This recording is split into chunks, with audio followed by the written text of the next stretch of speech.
கர்த்தருடைய நாமம் மகிமைப்படுவதாக. நீங்கள் எல்லாம் நல்லா இருக்கிறீங்க என்று நம்புகிறேன். மற்றும் ஒரு வீடியோ தொகுப்பின் மூலமாக உங்களை சந்திப்பதில் நான் மிகுந்த மகிழ்ச்சி அடைகிறேன். இந்த தொகுப்பிலிருந்து நாம் ஆண்டவர் அந்த 7 சபைகளுக்கும் சொன்ன செய்திகளை ஒவ்வொரு சபையாக நாம் பிரித்து சுருக்கமாய் பார்க்க இருக்கிறோம். இன்றைக்கு நான் எடுத்துக்கொள்ளக்கூடிய அந்த முதல் சபை, நம்ம வெளிப்படுத்தின விசேஷம் 2ஆம் 3ஆம் அதிகாரங்களிலே பார்க்கும் பொழுது அந்த 7 சபைகளுக்குமான செய்தியை ஆண்டவர் சொல்லியிருக்கிறார். அதில் முதலாவதாக வருகிற சபை எபேசு சபை. வெளிப்படுத்தின விசேஷம் 2ஆம் அதிகாரம் முதல் 7 வசனங்களிலே இந்த சபையை குறித்ததான செய்தி. கிறிஸ்து சபையின் தலைவராய் இருக்கிற கிறிஸ்து எபேசு சபையின் தூதனுக்கு நீ எழுது என்று சொல்லி அவர் சொன்ன செய்தியை தான் நம்ம இன்றைக்கு பார்க்க போகிறோம். 7 சபைகள் சிறிய ஆசியா பிராந்தியத்தில் இருந்தது என்று நான் ஏற்கனவே உங்களோடு சொன்னேன். இந்த ஒவ்வொரு சபைக்கும் சொல்லக்கூடிய செய்தியில் 4 முக்கியமான விஷயங்களை தான் நாம் இன்றைக்கு ஒவ்வொரு சபையிலையுமே எதைத்தான் நம்ம பிரித்து சொல்ல போகிறோம்.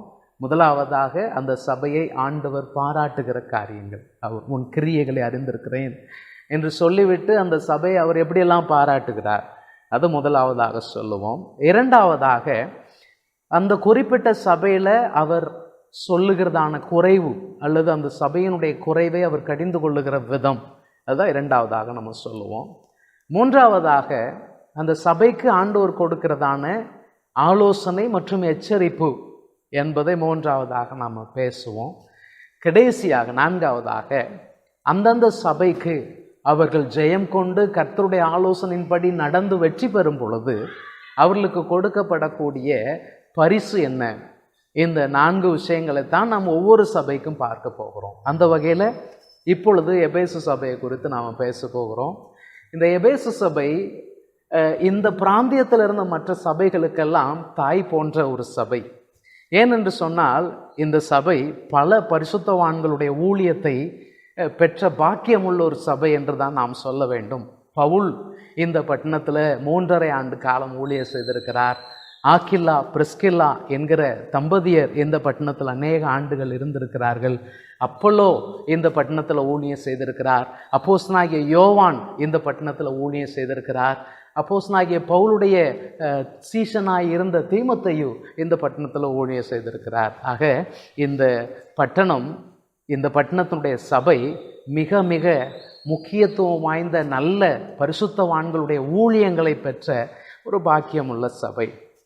இப்போ அந்த சபை ஸ்தாபிக்கப்பட்டு 40 ஆண்டுகள் உருண்டோடி விட்டாச்சு. இப்போ 40 வருஷத்துக்கு கழித்து இயேசு இந்த சபைக்கு சொல்லக்கூடிய செய்தி தான் நாம் இன்றைக்கு பார்க்க போகிறோம். சரி, இந்த சபையை ஆண்டவர் எப்படி பாராட்டுகிறார்? நான் ஏற்கனவே சொன்னது போல் அந்த 4 விஷயங்களை தான் நான் உங்களோடு பகிர்ந்து கொள்ள போகிறேன். முதலாவதாக அவர் எப்படி பாராட்டுகிறார்? இந்த பாராட்டில் அவர் முதல் சொல்லுகிறது, உன் கிரியையை அறிந்திருக்கிறேன், நீ படுகிற பிரயாசங்களை பார்க்கிறேன். உங்களுக்கு தெரியுமா தேவ பிள்ளைகளே, நாம் கிறிஸ்துவுக்கு நாம் எடுக்கிற எல்லா பிரயாசங்களையும் கிறிஸ்து கண்ணோக்கி இருக்கிறார்.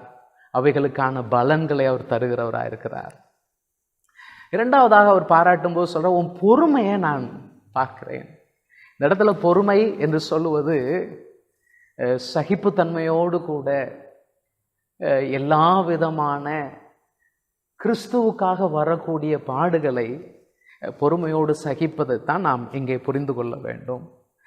மூன்றாவதாக அவர்களை பாராட்டும் பொழுது, நீ ஒரு கூட்டத்தை சகித்து கொள்ளுகிறதில்லை, பொல்லாதவர்களை நீ சகித்து கொள்ளுகிறதில்லை, நான் வெறுக்கிற உபதேசத்தை நீ வெறுக்கிறாய் என்று அவர் சொல்லுகிறார். இதோடு கூட இன்னொரு விஷயத்தை சேர்த்து சொல்லி பாராட்டுகிறார். அது என்னவென்றால், பொய்யரை நீ இனம் கண்டு அறிந்து கொண்டாய். தங்களை அப்போஸ்தலர் என்று சொல்லக்கூடிய சிலர், அவர்கள் அப்போஸ்தலராய் இல்லாமல் இருந்தும் அப்போஸ்தலர் என்று சொல்லிக் கொள்ளுகிற சிலரை நீ சோதித்து அறிந்து அவர்கள் பொய்யர் என்று நீ கண்டு கொண்டாய். என்ன அற்புதமான சபை பாருங்க. ஆண்டவர் அந்த சபைக்கு நல்ல பகுத்தறிவையும் ஞானத்தையும் கொடுத்திருந்தார். அந்த சபை பிரயாசப்பட்ட சபை, பொறுமை உள்ள சபை, அந்த சபை பொல்லாதவர்களை சகிக்காத சபை. ஆனால் இந்த சபை மேலே ஆண்டவர் சொன்னார், ஆகிலும் உன் பேரில் ஒரு குறை இருக்குது. அது என்னன்னா, நீ ஆதியிலே கொண்டிருந்த அன்பை விட்டாய் என்று உன் பேரில் எனக்கு குறை உண்டு. அந்த சபை நல்ல ஒரு வாழ்வு வாழ்ந்திருந்தாங்க. ஆனால் காலப்போக்கில் கிறிஸ்தவ வாழ்வின் உயிரோட்டம் அந்த சபையை விட்டு குறைந்து ஒரு இயந்திரத்தனமான சபையாக அந்த சபை மாறி போனது. அதனால தான் ஆண்டவர் சொல்கிறாரு, இந்த சபையினுடைய விஷயங்கள்லாம் நல்லா இருக்குது, உனக்கு ஞானம்லாம் இருக்குது, ஆனால் உனக்கு அன்பு இல்லையே, அது எனக்கு வருத்தமாக இருக்கிறது என்று சொல்லுகிறார். எரேமியா தீர்க்கதரிசியின் இடத்துல தீர்க்கதரிசியின் மூலமாக யூதாவுக்கு சொல்லப்பட்ட தீர்க்க தரிசனத்தில் எரேமியா 2ஆம் அதிகாரம் 2வது 3வது வசனத்தில் ஆண்டவர் சொல்கிறாரு, யூதாவே, உன் இள வயதின் பக்தியை, உன் இள வயதின் நேசத்தை நான் நினைத்திருக்கிறேன். நம்முடைய முதல் நேசம் அது தொடர்ந்து வளர வேண்டும் என்பது தான் கர்த்தருடைய விருப்பம். ஆண்டவர் சொல்கிறாரு, அந்த காலத்தை நான் நினச்சி பார்க்குறேன், நீ எவ்வளோ தூரம் பக்தியாக இருந்தாய். ஓசியா தீர்க்கதரிசி தன்னுடைய புஸ்தகத்தின் 6ஆம் அதிகாரம் 4வது வசனத்தில், இஸ்ரவேலே, உன் பக்தி மேகத்தை போல பனியை போல கடந்து போகிறது, ஒளிந்து போகிறது என்று சொல்லுகிறார். கிறிஸ்தவ வாழ்வின் மிகவும் அடிப்படையான சுபாவம் அன்பு. இந்த அன்பு பலவிதமான இம்ப்ளிகேஷன்ஸை கொண்டு வருகிறது. இயேசு யோவானுடைய சுவிசேஷங்களில் இயேசு சொல்லும் பொழுது, என்னில் அன்பாய் இருக்கிறவன் என் கற்பனைகளை கைக்கொள்ளுகிறான், அன்பு இல்லாதவன் தேவனை அறிவான் என்று யோவான் நிருபத்தில் சொல்லுகிறார். ஆக அன்பு என்று சொல்லுகிறது வசனத்தை கைக்கொள்ளுகிறவர்களைத்தான் அன்பாய் இருக்கிறார்கள் என்று வேதம் சொல்லுகிறது. சரி, இப்போ அவர்களுக்கு கொடுக்கக்கூடிய எச்சரிப்பு என்ன? நீ ஆதியிலே செய்த கிரியைகளை செய்யணும், நீ எந்த நிலைமையில விழுந்தாய் என்பதை நீ அறிந்திருக்கிறாய், நீ அதை உணரணும், உணர்ந்து நீ ஆதியில செய்த கிரியைகளை செய். இப்போ எச்சரிப்பு கொடுக்குறார், நீ அப்படி செய்யலைன்னு சொன்னால் நான் வருவேன், வந்து உன்னிடத்தில் இருக்கிற அந்த விளக்கு தண்டை அதிலிருந்து நீக்கி போடுவேன். ரொம்ப சிவியரான வார்த்தை, மிகப்பெரிய கடினமான ஒரு கடிந்து கொள்ளுதலை இந்த சபைக்கு ஆண்டவர் கொண்டு வருகிறார்.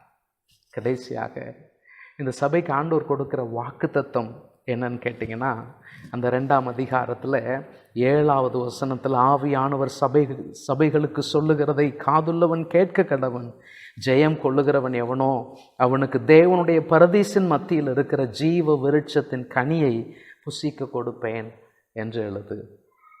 ஆதியிலே ஆதி மனிதன் பாவம் செய்த பொழுது ஆண்டவர் அவனை தோட்டத்திலிருந்து புறம் தள்ளினார். காரணம், அவன் ஜீவ விருட்சத்தின் கனியை புசித்து ஜீவ காலமெல்லாம் பாவத்தோடு வாழக்கூடாது என்பதற்காகவே அதை செய்தார். ஆனால் இந்த வெளிப்படுத்தின விசேஷத்தில் சபைக்கு சொல்லக்கூடிய முதல் ஆசீர்வாதமாக, நீ ஜெயம் கொள்ளுகிற போது, ஜெயம் கொள்ளுகிறதுனா என்ன? யோவான் சொல்லுகிறார், நம்முடைய விசுவாசமே உலகத்தை ஜெயிக்கிற ஜெயம். அப்படிப்பட்ட விசுவாசம் உள்ள ஜெயம் கொள்ளுகிற வாழ்க்கை வாழ்ந்து கர்த்தரை நீங்கள் மகிமைப்படுத்தும் பொழுது, ஆதியிலே ஏதேன் தோட்டத்திலே ஆதாமும் ஏவாளும் இழந்த அந்த ஆசீர்வாதத்தை நம்ம ஆண்டவர் நித்தியத்தில் புதுப்பிக்கிறார். இந்த செய்தி உங்களுக்கு மிகவும் பிரயோஜனமாக இருக்கும் என்று நம்புகிறோம். அடுத்த சபையை குறித்த செய்தியோடு கூட நான் உங்களிடத்தில் திரும்பவும் கடந்து வருகிறேன். அதுவரைக்கும் கர்த்தர் உங்களை ஆசீர்வதிப்பாராக.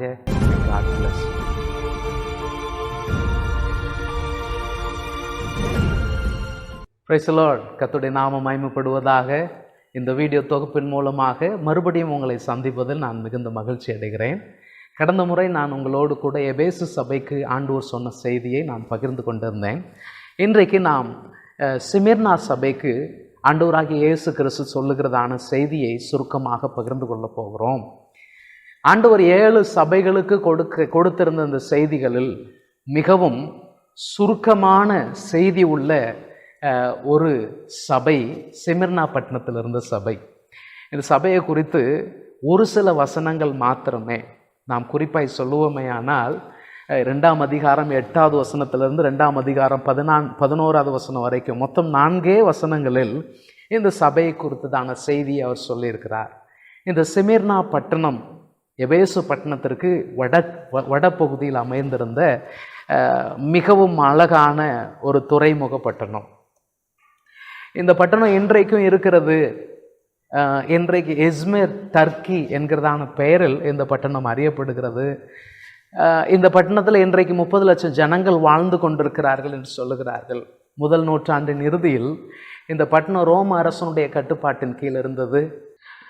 இந்த சிமிர்னா பட்டணத்தில் இருந்ததான ரோம பேரரசனுடைய கோவிலில் மக்கள் போய் தூபம் காட்டி அதற்கு சான்று பெற்று கொள்ள வேண்டியது ரொம்ப அவசியம்.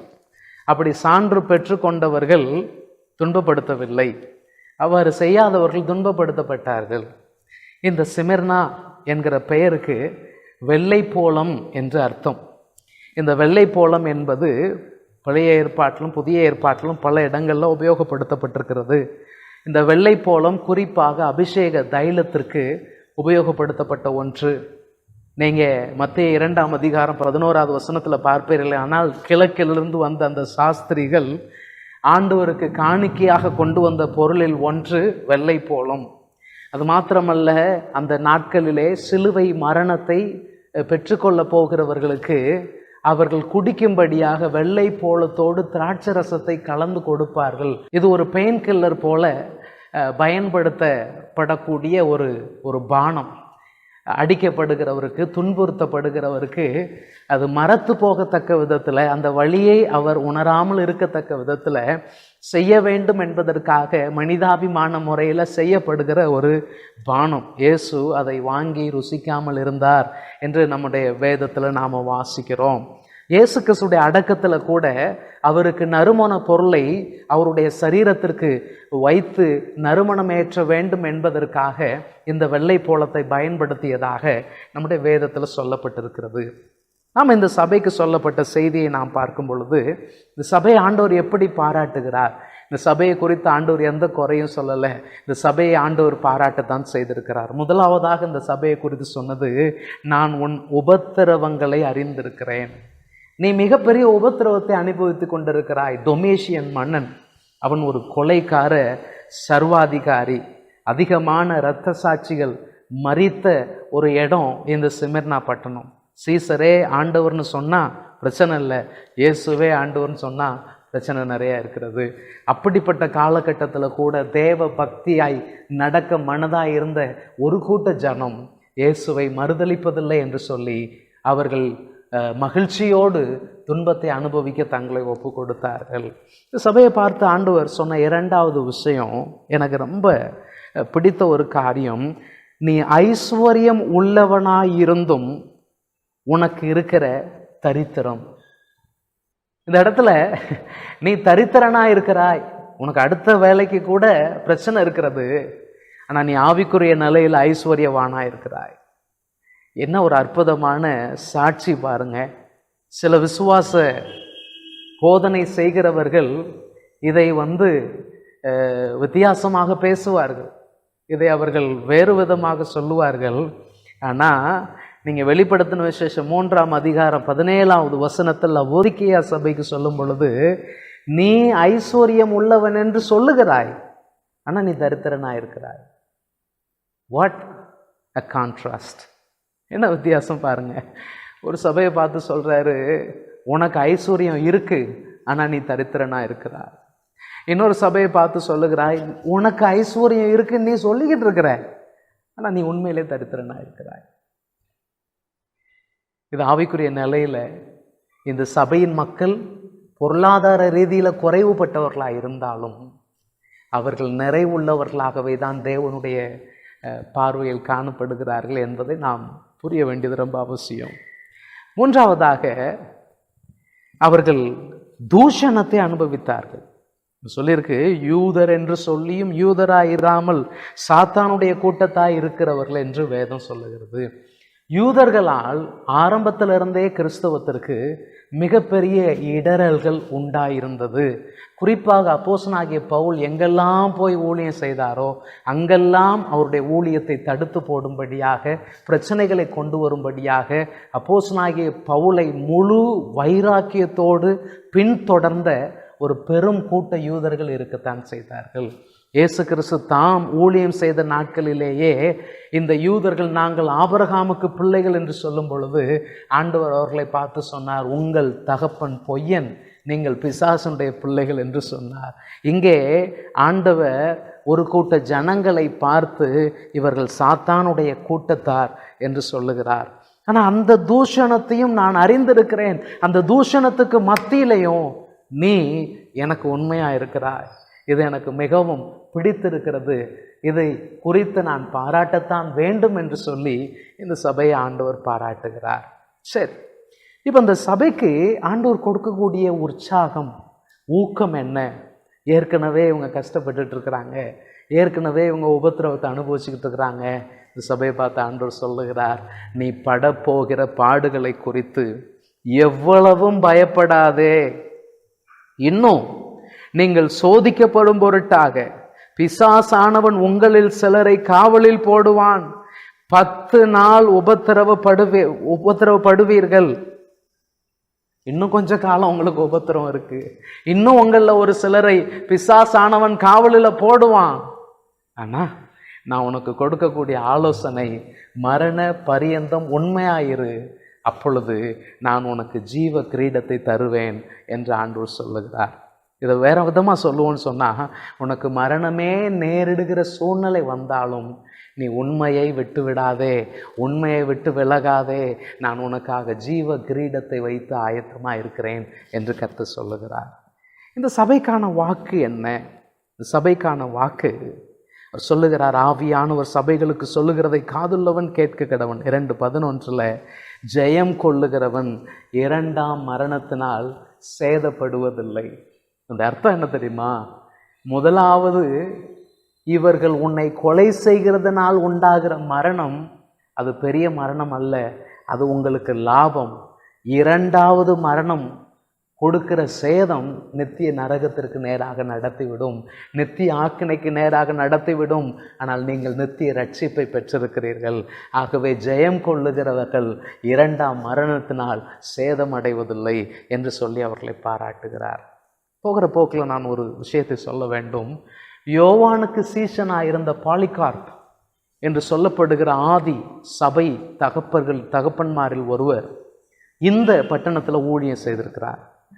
இவர் இந்த பட்டணத்தில் ஊழியம் செய்த பொழுது இவர் ரோம அதிகாரிகளால் பிடிக்கப்பட்டு கண்டிக்கப்படுகிறார். இந்த ரோம அதிகாரிகளில் ஒருவன் இவருக்கான கொலை தண்டனையை நிறைவேற்றுகிறதற்கு முன்பதாக அவரை கூப்பிட்டு கடிந்து கொண்டு உத்தரவு கொடுக்கிறான், உன் இயேசுவை மறுதலி, அல்லது உன்னை கொடிய விலங்குகளுக்கு இரையாக்கி போடுவேன். அப்படி இல்லைன்னா உன்னை அக்கினியில உயிரோடு எரிக்கிறதுக்கு கட்டளை கொடுத்துருவேன், நீ இயேசுவை மறுதலிக்க வேண்டும் என்று அவன் சொன்னான். இதை கேட்டுக்கொண்டிருந்த பாலிகார்ப்புக்கு 86 வயது. இந்த 86 வயது நிரம்பின இந்த தேவனுடைய தாசர் சொன்னார், 86 ஆண்டுகள் இந்த இயேசுவுக்கு நான் ஊழியம் செய்கிறேன், அவரை சேவித்து கொண்டிருக்கிறேன். இந்த 86 ஆண்டுகளில் எனக்கு அவர் ஒரு தீங்கு கூட செய்ததில்லையே, பின்ன எப்படி நான் என் ராஜாவை என் ரட்சகனை தூசிப்பேன் அப்படின்னு சொல்லிட்டு அவனை பார்த்து திரும்ப சொல்கிறாரு, 1 மணி நேரம் எரிஞ்சு அப்புறம் சாம்பலா போகக்கூடிய அக்கினியை கொண்டு நீ என்னை பயமுறுத்த பார்க்குற. ஆனால் தேவ பக்தி இல்லாதவர்கள் மேலே நித்தியமாய் வரப்போகிற நியாய தீர்ப்பாகி அக்கினியை குறித்து உனக்கு தெரியாது. ஸோ நீ செய்ய விரும்புகிறத சீக்கிரமாக செய் என்றார். இவன் கோபம் நிறைந்தவனாய் அவரை அக்கினியில் போட்டு எரிக்கிறான். அக்கினியில் அவர் எரிந்து கொண்டே பரலோகத்தை பார்த்து சொல்லுகிறார், ஆண்டவரே, இந்த நாளில் இந்த வேலைக்கு என்னை தகுதியாக கண்டீரே, உம்மை ஸ்தோத்தரிக்கிறேன். கிறிஸ்துவின் பாத்திரத்தில் பானம் பண்ணுகிற இரத்த சாட்சிகளில் ஒருவனாய் என்னையும் எண்ணியதற்காக உம்மை துதிக்கிறேன் என்று சொல்லி தம்முடைய ஜீவனை விட்டார். என்ன அருமையான சாட்சி பாருங்க. கிறிஸ்துவுக்காக தன் வாழ்வை இழக்க துணிந்த பரிசுத்தவான்கள் அன்றைக்கு அப்படிப்பட்ட வைராக்கியமான வாழ்க்கை வாழ்ந்ததுனால தான் இன்றைக்கும் கிறிஸ்துவுக்குரிய பக்தி, கிறிஸ்துவுக்குரிய வாழ்வு இன்றைக்கும் இருந்து கொண்டிருக்கிறது. இவர்களிலிருந்து நாமும் உற்சாகம் பெறுவோம். இவர்கள் சொல்லுகிற காரியத்தை சிந்தித்து பார்ப்போம். நம்முடைய வாழ்க்கையை கர்த்தருக்கு அர்ப்பணிப்போம். மரண பரியந்தம் உண்மையாக இருக்க நம்மை ஒப்பு கொடுப்போம். இந்த செய்தியின் மூலமாக கர்த்தர் உங்களை ஆசீர்வதிப்பாராக. ஆமென். God bless you.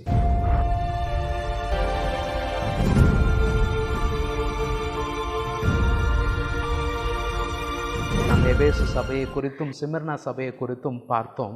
இன்றைக்கு இன்னொரு சபையை குறித்து நாம் பார்க்க போகிறோம். வெளிப்படுத்தின விசேஷம் 2ஆம் அதிகாரம் 12வது வசனத்திலிருந்து 17வது வசனம் வரைக்கும் உள்ள பகுதியில் பெர்கமு என்று சொல்லப்பட்டிருக்கிற ஒரு சபையை குறித்ததான செய்தி வருகிறது.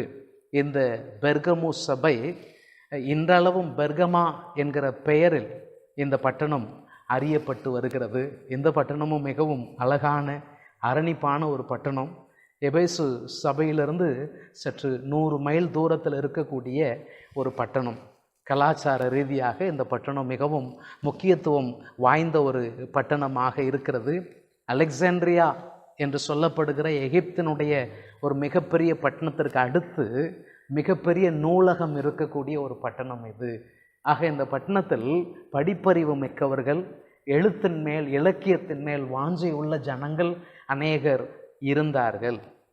பெர்கமோஸ் என்று சொல்லுகிற இந்த பட்டணத்தில் தான் முதலாக தோல் சுருளில் புத்தகங்களை எழுதக்கூடிய ஒரு கண்டுபிடிப்பு இங்கே தான் செய்யப்பட்டது என்பதை நான் போகிற போக்கில் உங்களோடு பகிர்ந்து கொள்ள விரும்புகிறேன். சரி, நம்ம வழக்கமாய் சொல்லக்கூடிய அவுட்லைனை நம்ம ஃபாலோ பண்ண போகிறோம். பாராட்டு, கடிந்து கொள்ளுதல், ஆலோசனை, வாக்குத்தத்தம். இந்த 4ஐயும் தான் நாம் பார்க்க போகிறோம். முதலாவதாக இந்த சபையை ஆண்டவர் எப்படி பாராட்டுகிறார்? இந்த சபையை குறித்து ஆண்டவர் சொல்லும்போது சொல்லுகிறார், உன் கிரியைகளையும் சாத்தானுடைய சிங்காசனம் இருக்கிற இடத்தில் நீ குடியிருக்கிறதையும். பாருங்க, நீ இருக்கிற இடம் சாத்தானுடைய குடியிருப்புன்னு சொல்ற. சாத்தானுடைய சிங்காசனம் இருக்கிற இடம், சாத்தானுடைய ஆளுகை அதிகமாக இருக்கக்கூடிய இடம் என்று அவர் சொல்லுகிறார்.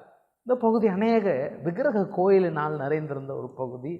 குறிப்பாக இங்கே ஒரு நாக தேவதையனுடைய ஒரு கோயில் இருந்ததாக சொல்லுகிறார்கள். சுகம் பெறக்கூடிய நபர்கள் அந்த கோயிலில் முற்றத்தில் படுத்திருப்பார்கள். அந்த கோயில் முற்றத்தில் படுத்திருக்கிற அந்த நோய்வாய்ப்பட்டவர்கள் மேல் அந்த நாகப்பாம்பு வந்து அவர்கள் மேல் புரண்டு தவழ்ந்து போகுமேயானால் அவர்கள் சுகமடைவார்கள் என்கிற நம்பிக்கை எல்லாம் இருந்தது. இந்த பட்டணத்தில் தான் மலை உச்சியில் ஒரு மிகவும் பிரம்மாண்டமான கிட்டத்தட்ட 90 அடி சதுரமான ஒரு பலிபீடம் கட்டப்பட்டிருந்து, ரோம அரசனுக்கு இங்கே ஒரு கோயிலும் கட்டப்பட்டிருந்தது. சொல்லுகிறதற்கு ஆச்சரியம் இல்லை. உண்மையிலேயே பிசாசுடைய சிங்காசனம் இருந்திருந்த ஒரு கடினமான பகுதி தான். அந்த சபையை ஆண்டவர் பாராட்டும் போது சொல்றாரு, இவ்வளவு கடினமான பகுதியில் கூட நீ என் நாமத்தை பற்றி கொண்டிருக்கிறாய். சாத்தான் குடி கொண்டிருக்கிற இடத்துல எனக்கு உண்மையுள்ள சாட்சியான அந்திப்பா என்பவன் கொல்லப்பட்ட நாளிலே கூட என்னை பற்றும் விசுவாசத்தை நீ மறுதலியாமல் இருப்பதை நான் அறிந்திருக்கிறேன். நம் ஆண்டவருக்கு நம்முடைய எல்லா நிலைகளையும் வெட்ட வெளிச்சமாய் அறிகிற அறிவு உண்டு. அவர் சகலத்தையும் அறிந்திருக்கிறார். அவர் சொல்றாரு, இதை பாராட்டி சொல்றாரு, வெரி குட், நீ மிகவும் கடினமான இடத்துல இருக்கிறாய், என்னுடைய உண்மையுள்ள சாட்சி மரித்திருக்கிற இடத்துல இருக்கிறாய், ஆனாலும் நீ உன் விசுவாசத்தை பற்றி கொண்டிருக்கிறாய், விசுவாசத்தை மறுதலிக்கவில்லை என்று சொல்லி இந்த சபையை பாராட்டுகிறார். இங்கே சொல்லப்பட்டிருக்கிற அந்திப்பா என்கிறதான அந்த நபரை குறித்து சரித்திரத்தில் சொல்லுகிறது. அந்த அந்திப்பா என்கிறதான ஊழியக்காரர் ஒரு வெண்கல உருளை, ஒரு பைப் போன்ற ஒரு வெண்கல உருளைக்குள் அவர் போடப்பட்டு அந்த உருளையின் ஓரத்தில் தீயை எரித்து அவரை அப்படி கொன்று போட்டார்கள் என்று நாம் சரித்திரத்தில் வாசிக்கிறோம். கடினமான வாழ்க்கை வாழக்கூடிய ஒரு கடினமான சூழ்நிலையில் இந்த சபை மக்கள் இருந்தார்கள். ஆனாலும் சபையை குறித்து ஆண்டவர் சொல்லும் பொழுது, நீ என் மேலே வச்சிருக்கிற விசுவாசத்தை மறுதலிக்கவில்லை என்று சொல்லுகிறார். அதோடு அவர் விட்டு விடாமல் 2வதாக அந்த சபையை பார்த்து சொல்கிறார், ஆனாலும் எனக்கு உன் மேலே சில குறைகள் உண்டு. நான் அந்த வசனத்தை வாசிக்கிறேன் பாருங்க. 2ஆம் அதிகாரம் 14வது வசனம். ஆகிலும் சில காரியங்களை குறித்து உன் பேரில் எனக்கு குறைவு உண்டு. அவர் என்ன குறைவு சொல்றாரு? விக்கிரகங்களுக்கு படைத்தவைகளை புசிக்கிறதற்கும் வேசித்தனம் பண்ணுகிறதற்கும் ஏதுவான இடரலை, அந்த வார்த்தை முக்கியமான வார்த்தை, இடரல், இஸ்ரவேல் புத்திரருக்கு முன்பாக போடும்படி பாலாக் என்பவனுக்கு போதனை செய்த பிலேயாமுடைய போதகத்தை கை கொள்ளுகிறவர்கள் உன்னிடத்தில் உண்டு. இங்கே சொல்லப்படுகிற பிலேயாம் யார்? இந்த பிலேயாமை குறித்ததான சம்பவங்கள் எங்கே வருகிறது? நீங்க என்னாகமம் 23ஆம் அதிகாரத்திலிருந்து 25ஆம் அதிகாரம் வரைக்குள்ள பகுதியில் இந்த பிலேயாமை குறித்து பார்க்க முடியும். இந்த பிலேயாம் என்கிற தீர்க்கதரிசியை தான் ஆண்டவர் உணர்த்தும்படியாக கழுதையை, அவனுடைய சொந்த கழுதையினுடைய நாவின் கட்டை அவிழ்த்து விட்டு அந்த கழுதையின் மூலமாக அவனுக்கு புத்தி சொன்னார். இவ்வளவு தேவனுடைய ஆலோசனையை பெற்றிருந்தும் இந்த பிலேயாம் கர்த்தருடைய வார்த்தைக்கு முக்கியத்துவம் கொடுக்காமல், கர்த்தருடைய இருதயத்தின் எண்ண ஓட்டத்தை மதிக்காமல், அந்த பாலாக் என்கிற அரசன் கொடுக்கக்கூடிய பணத்திற்காக இந்த ஜனத்தை, அந்த ஜனத்தோடு மிங்கிளாகி அவர்களை கெடுத்து போடுகிறதற்கான ஒரு ஆலோசனையை அவன் கொடுத்தான். இச்சை, மாம்சீகம், காம விகாரம், இது இந்த ஆண்டவருக்கு பிடிக்காது. அதனால் உன் தேசத்தில் இருக்கிற பெண்களை அவருடைய தேசத்தில் அனுப்பு, அவர்கள் பிள்ளைகள் இங்கே வரட்டும், இவர்கள் இருவரும் சேரும் பொழுது இது அந்த தேவனுக்கு பிடிக்காது, அவர் இவர்களை ஆட்டோமேட்டிக்காக அழித்து போடுவார் என்கிற ஒரு ஆலோசனை அவன் போகிற போக்கில் சொல்லிட்டு போயிட்டான். இதனுடைய விளைவு அநேகர் இறந்து போனாங்க. பெர்கமு சபையினுடைய கலாச்சாரம், அந்த பெர்கமு சபை இருந்த அந்த பட்டணத்துடைய கலாச்சாரமும் சற்று விகாரமாக தான் இருந்துச்சு. அதை குறித்து கிரேக்க அறிஞர் ஒருவர், கிரேக்க தத்துவ ஞானி ஒருவர், டோமஸ்தானஸ் என்பவர் அந்த பட்டணத்தை குறித்து சொல்லும்போது சொல்லுகிறார், நாங்கள் சுகத்தை அனுபவிக்க விலை மாதுக்கள் இருக்கிறார்கள், தினமும் உல்லாசமாக இருக்கிறதற்கு எங்களுக்கு வைப்பாட்டிகள் இருக்கிறார்கள், சட்ட ரீதியாக பிள்ளைகளை பற்றி வீட்டு காரியங்களை பொறுப்பாய் கவனிக்கிறதுக்கு வீட்டு வேலைக்காக எங்களுக்கு மனைவிகள் இருக்கிறார்கள். என்ன கொடுமை பாருங்க, என்ன மாதிரியான வாழ்க்கை முறை வாழ்ந்திருக்கிறார்கள் பாருங்க. அப்படிப்பட்ட பட்டணத்தில் தான் ஒரு சபை இருந்தது. இந்த சபையில் ஒரு சில கூட்டத்தார், இந்த முறையிலிருந்து ரட்சிக்கப்பட்டவர்கள் சொன்னாங்க, நம்மளும் இந்த இந்த மக்களை போல ஒத்து போகிறதுல என்ன தப்பு இருக்குங்க என்கிறதான நிலையில் பேசக்கூடிய மக்கள் வெளியே வந்தாங்க. இன்றைக்கும் பாருங்கள், கர்த்தருக்காக உறுதியாய் நிற்கிறதற்கு சிலரால் முடியவில்லை. அவங்க சொல்லக்கூடிய காரணம், என் சொந்தத்தை நான் விட்டு கொடுக்க விரும்பலை. கர்த்தருக்காக சொந்தத்தையே விட்டு கொடுக்க முடியலைன்னா நீங்கள் எதை விட்டு கொடுக்க போகிறீங்க? இது நமக்கு ரொம்ப முக்கியமான ஒரு பாடத்தை கற்றுக் கொடுக்க வேண்டும். எந்த விதமான உறவும் நமக்கும் கிறிஸ்துவுக்கும் இடையில் இருக்கிற உறவை பிரித்து விடக்கூடாது. அந்த விஷயத்தில் நாம் கவனமாய் இருக்க வேண்டியது ரொம்ப அவசியம். 2 கொரிந்தியர் 6ஆம் அதிகாரம் 17வது 18வது வசனத்தில் அவர் சொல்லுகிறார், விசுவாசிக்கும் அவிசுவாசிக்கும் சம்பந்தம் இல்லை. நீங்கள் சபை என்று சொன்னால் பிரித்தெடுக்கப்பட்ட கூட்டம். நீங்கள் தேவனுக்காக பிரித்தெடுக்கப்பட்ட வாழ்க்கை வாழ வேண்டியவர்கள். சொல்கிறாரு, இந்த உபதேசத்தை கை கொள்ளுகிறவர்கள் உன் சபையில் இருக்கிறாங்கப்பா, அது எனக்கு வருத்தமாக இருக்கிறது, அது எனக்கு பிடிக்கவில்லை.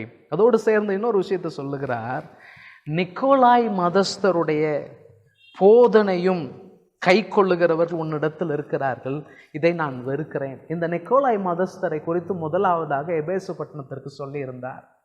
இந்த நிக்கோலாய் மதஸ்தர், இந்த நிக்கோலாய் என்கிற பெயர் ஒரு சிலர் சொல்கிறாங்க, ஆதி திருச்சபையில் 7 பேர் ஏற்படுத்தப்பட்டதில், அந்த பந்தி விசாரிப்புக்காக ஏற்படுத்தப்பட்டதில் நிக்கோலஸ் என்கிற ஒருவனும் இருக்கிறான் என்று சொல்லுகிறார்கள். நமக்கு அதனுடைய உறுதியான தரவுகள் நமக்கு அது தெரியாது. அது அப்படி இருக்குமா என்பது நமக்கு உறுதியான தரவுகளாக அது தெரியவில்லை. ஆனாலும் இந்த நிக்கோலாய் என்கிற பதமானது 2 விதமான கிரேக்க வார்த்தை இணைத்து சொல்லப்பட்டிருக்கிற ஒரு பதம். நிக் என்று சொன்னால் ஜெய வீரன் அல்லது அடக்கி ஆள்பவன். லாவோஸ் என்கிற வார்த்தைக்கு அர்த்தம் மக்கள். அப்போ அந்த ரெண்டையும் சேர்த்து சொல்லுவோன்னா, ஜனங்களை தாம் விருப்பத்துக்கு ஏற்ப அடக்கி ஆளுகை செய்பவர்கள். உங்களுடைய விருப்பம்லாம் என்ன? சபையை அவங்க கட்டுப்பாட்டுக்குள்ளே வச்சுக்கணும், சபை நம்ம சொல்கிறத கேட்கணும் என்று நினைப்பில் அவங்க இருந்தாங்க. அது மட்டுமல்ல, சொன்னாங்க வேறு மதத்தரை திருமணம் பண்ணுறதுல என்ன தப்பு இருக்குது, அதில் என்ன பாதிப்பு இருக்குது, அது ஒரு பெரிய பிரச்சனை இல்லையே என்கிற கருத்தை உடையவர்களாக இருந்தார்கள். வேதம் சொல்லுகிறது, இயேசு சொல்லுகிறார், இந்த மாதிரியான நடைமுறை வாழ்வை நான் வெறுக்கிறேன். நான் வெறுக்கிற பிலேயாமின் உபதேசமும் நான் வெறுக்கிற நிக்கோலாய் மதஸ்தருடைய உபதேசமும் உன்னிடத்தில் இருக்கிறது. சரி, இப்போ அவர்களுக்கு ஆண்டவர் கொடுக்கிற எச்சரிப்பு என்ன? 16வது வசனம், நீ மனம் திரும்பு, இல்லாவிட்டால் நான் சீக்கிரமாய் உன்னிடத்தில் வந்து என் வாயின் பட்டயத்தால் அவர்களோட யுத்தம் பண்ணுவேன். மனம் திரும்ப அழைக்கிறார். தவறுகளை குறித்து கண்டிப்பா நடக்காம சமரசம் பண்ணுகிற மனப்பான்மையோடு, மென்மையான மனப்பான்மையோடு நீ நடந்துக்கிற என்று அந்த சபையினுடைய தூதனை அவர் கடிந்து கொள்ளுகிறார். இன்னைக்கும் பாருங்க, அநேக நேரத்தில் விசுவாசிகள் நமக்கு சப்போர்ட்டாக இருக்கிறார்கள் என்பதற்காக சில நேரங்களில் சில விசுவாசிகளுடைய தவறை கூட நாம் கண்டுகொள்ளாமல் விடக்கூடிய சூழ்நிலை இருக்கிறது. இது மிகவும் ஆபத்தான முன்னுதாரணம். இது தேவனுக்கு ஏற்புடையது அல்ல. நம்மளை அழைத்தவர் கர்த்தர். அந்த விசுவாசிகளை பார்ப்பதற்கு முன்பதாக நாம் கர்த்தரை பார்த்திருக்கிறோம். சத்தியத்திற்கு சாட்சியும் உறுதியாமாய் நிற்க வேண்டிய அழைப்பு நம்மிடத்தில் இருக்கிறது என்பதை நாம் மறந்து போகக்கூடாது. கடைசியாக இந்த சபைக்கு ஆண்டவர் கொடுத்திருக்கிற வாக்குத்தத்தம் என்ன? அதே பகுதியில் 17வது வசனம், ஆவியானவர் சபைகளுக்கு சொல்லுகிறதை காதுள்ளவன் கேட்க கடவன் சொல்லிட்டு சொல்றாரு, ஜெயம் கொள்ளுகிறவனுக்கு நான் மறைவான மன்னாவை புசிக்க கொடுப்பேன். மன்னா இஸ்ரவேல் ஜனங்கள் புசித்தார்கள். புதிய ஏற்பாட்டில் இயேசு சொன்னார், நானே ஜீவனுள்ள அப்பம், உயிருள்ள அப்பம் நானே என்று சொன்னார். புதிய ஏற்பாட்டில் வெளிப்படுத்தின விசேஷத்தில் மறைவான மன்னா ஜெயம் கொள்ளுகிறவனுக்கு கொடுக்கப்படும். அதோடு கூட அவனுக்கு வெண்மையான குறிக்கல்லை கொடுப்பேன். இந்த குறிக்கல் என்பது டயமண்ட். இந்த டயமண்டை கொடுப்பேன். இந்த டயமண்ட்ல ஒரு பெயர் எழுதப்பட்டிருக்கும். இந்த பெயரை இந்த டைமண்ட் யார் வாங்குறாங்களோ அவன்தான் அறிந்து கொள்ள முடியுமே ஒழிய வேற ஒருவனும் அறிந்து கொள்ள முடியாது. என்ன மிகப்பெரிய ஆசீர்வாதம் பாருங்க. சமரசம் செய்து கொண்டிருந்த ஒரு சபையை ஆண்டவர் சந்திக்கிறார், கடிந்து கொள்ளுகிறார். ஜெயம் கொள், உனக்கு மேலான வெற்றியை, மேலான ஆசீர்வாதத்தை நான் வைத்திருக்கிறேன் என்று சொல்லி அந்த சபைக்கு ஆலோசனை கொடுத்து, வாக்கு கொடுத்து ஆசீர்வதிக்கிறார். இந்த செய்தி உங்களையும்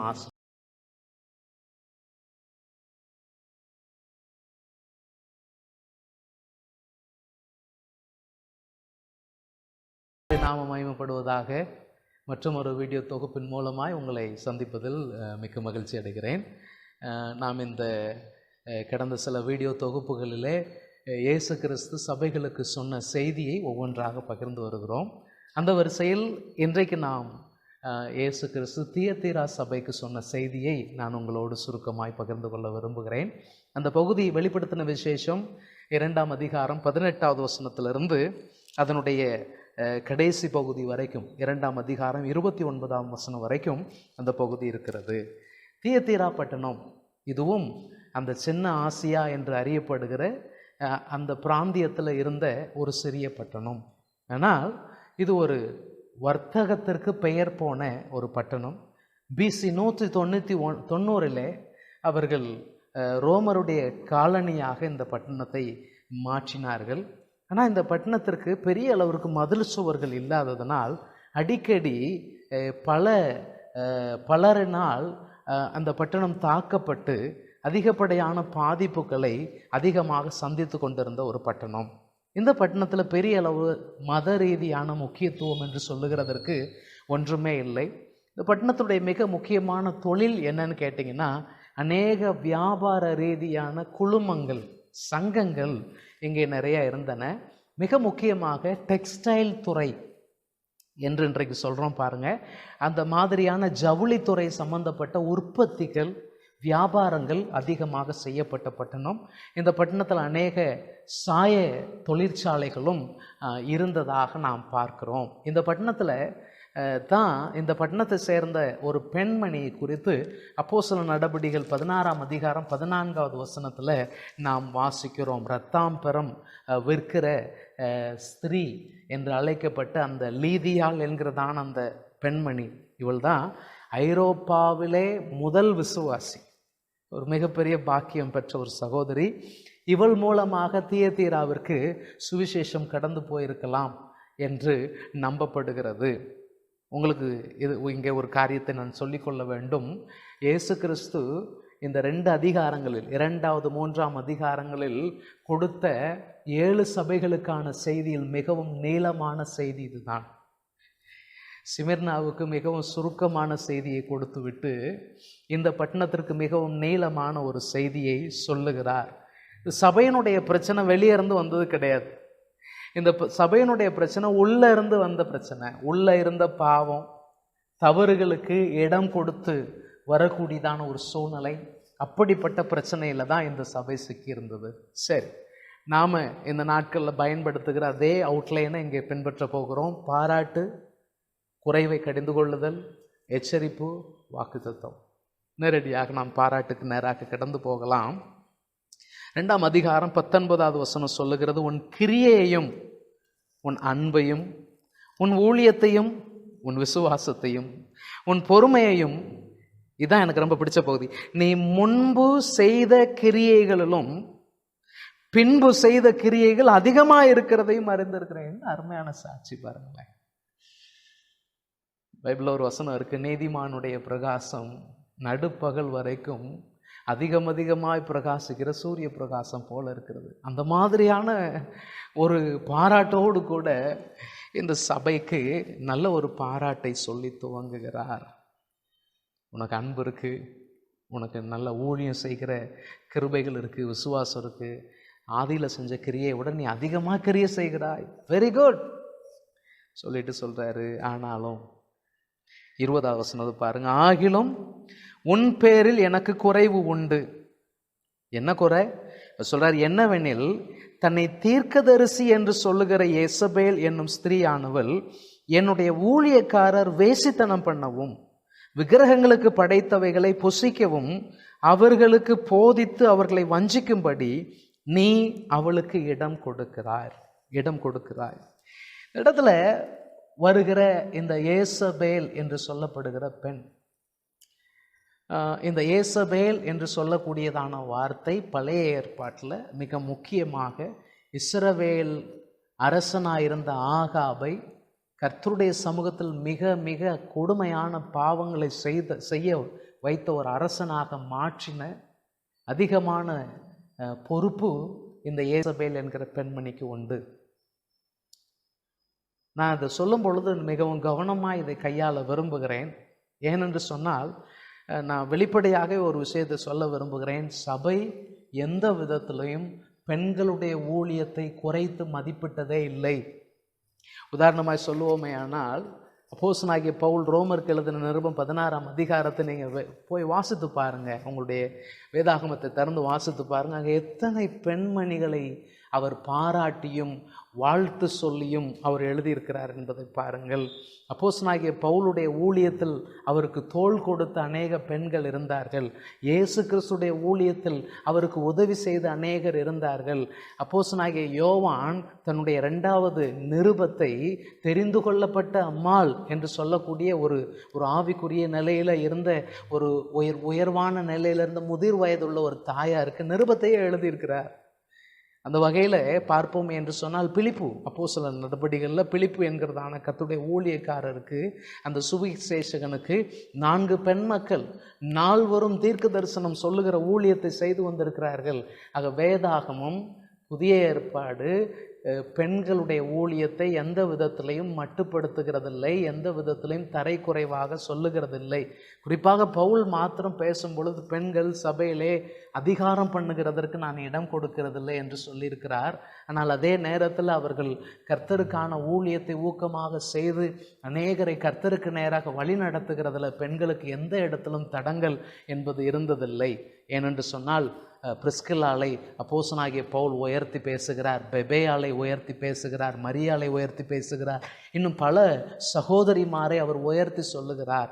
ஆகவே நீங்கள் இந்த இது புரிஞ்சுக்கணும். ஆனால் இங்கே சொல்லப்படுகிற ஏசபேல் என்கிற பெண் மற்ற பெண்கள் எல்லாம் யாருன்னு கேட்டிங்கன்னா அவர்கள் கிறிஸ்துவால் அழைக்கப்பட்டவர்கள். ஆனால் இந்த பெண் பார்த்தீங்கன்னா தன்னை தீர்க்கதரிசி என்று சொல்லுகிறவள். இதில் பலரும் பல விஷயங்களை சொல்லுகிறார்கள். நாம் நேரடியாக இந்த எழுத்தில் என்ன சொல்லியிருக்கிறதோ அதை நான் அப்படியே உங்களுக்கு சொல்ல விரும்புகிறேன். பிரச்சனை என்ன என்று கேட்டால், தேவனுடைய ஊழியக்காரர் சொல்றார், என்னுடைய ஊழியக்காரர் தவறு செய்யக்கூடிய ரீதியில் இவளால் வஞ்சிக்கப்படுகிறார்கள். இதுதான் ஆண்டவருக்கு வருத்தத்தை கொடுத்த விஷயம். என்னுடைய ஊழியக்காரர் வஞ்சிக்கப்படுகிறதற்கு நான் இடம் கொடுக்க விரும்புகிறதில்லை. ஆனால் என்னுடைய ஊழியக்காரர் வஞ்சிக்கப்படுகிறதற்கு நீ ஒரு பெண்ணை வைத்து இடம் உண்டாக்கி கொண்டிருக்கிறாய் என்பதைத்தான் அவர் கடிந்து கொண்டு பேசுகிறார். துன்மார்க்கம், ஒழுக்கக்கேடு, விக்கிரக ஆராதனை, இதெல்லாம் கர்த்தருடைய பிள்ளைகளை இடற பண்ணக்கூடிய விஷயங்கள். பைபிளில் மத்தேயு சுவிசேஷம் 18ஆம் அதிகாரத்தில் சொல்றார், இடரலா இருக்கிறவனுக்கு ஐயோ. இடரல் உண்டு பண்ணக்கூடாது என்பதை ஆண்டவர் கடிந்து கொண்டு சொல்லுகிறார். இப்போ அந்த பெண்ணுக்கு மனம் திரும்புகிறதற்கு அவர் வாய்ப்பு கொடுத்தாராம். அப்படிதான் சொல்லியிருக்கு 2ஆம் அதிகாரம் 21வது வசனம். அவள் மனம் திரும்புகிறதற்கு, மனம் திரும்பும்படியாய் அவளுக்கு தவணை கொடுத்தேன். என்ன நல்ல ஆண்டவர் பாருங்க. ஆனால் அவளுக்கோ மனம் திரும்ப விருப்பமில்லை. தன்னுடைய ஊழியக்காரர்கள் இடறி போகிறதற்கு காரணமாக இருக்க ஒரு பெண்மணிக்கு ஆண்டவர் மனம் திரும்ப வாய்ப்பை கொடுத்தார்.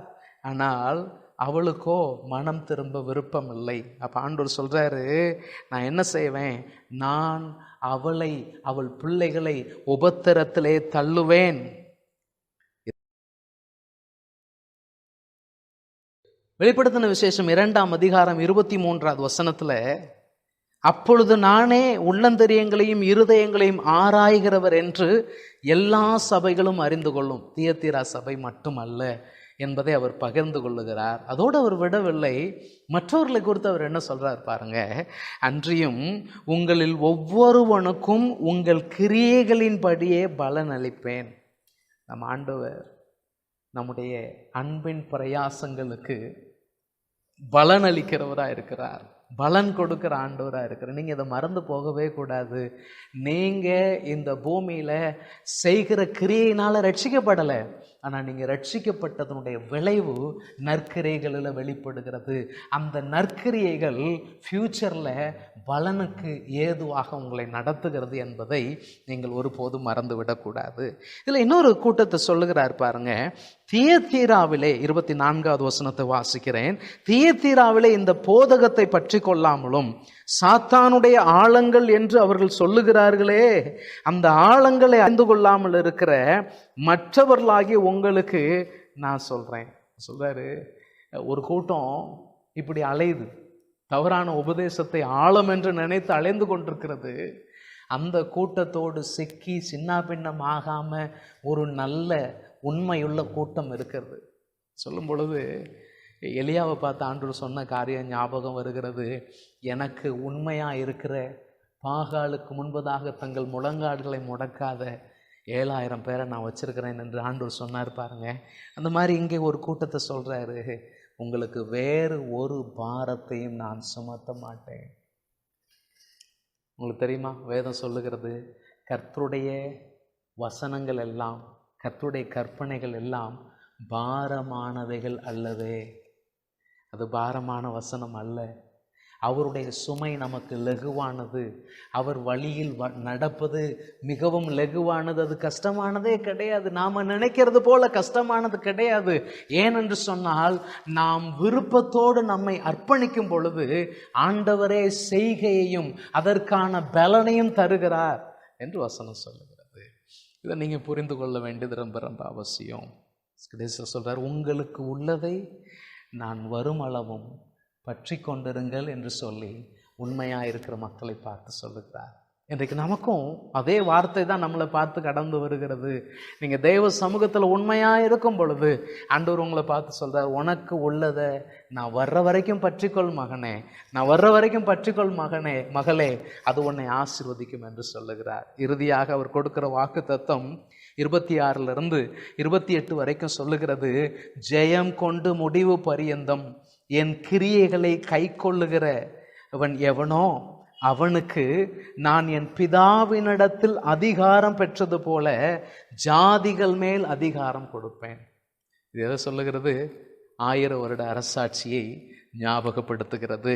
தொடர்ந்து அவர் சொல்லுகிறார், அவன் இருப்புக்கோளால் அவர்களை ஆளுவான், அவர்கள் மண் பாண்டங்களைப் போல நொறுக்கப்படுவார்கள்.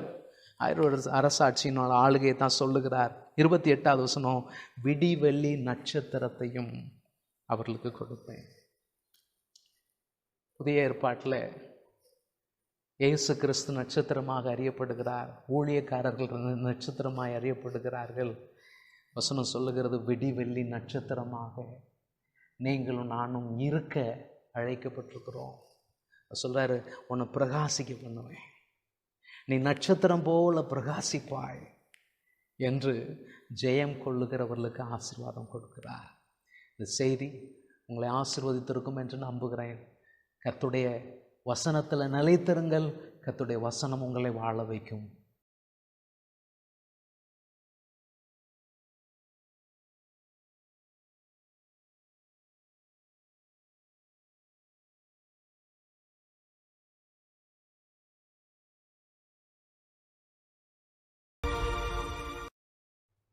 கர்த்தருடைய பரிசுத்தமுள்ள நாமம் மகிமைப்படுவதாக.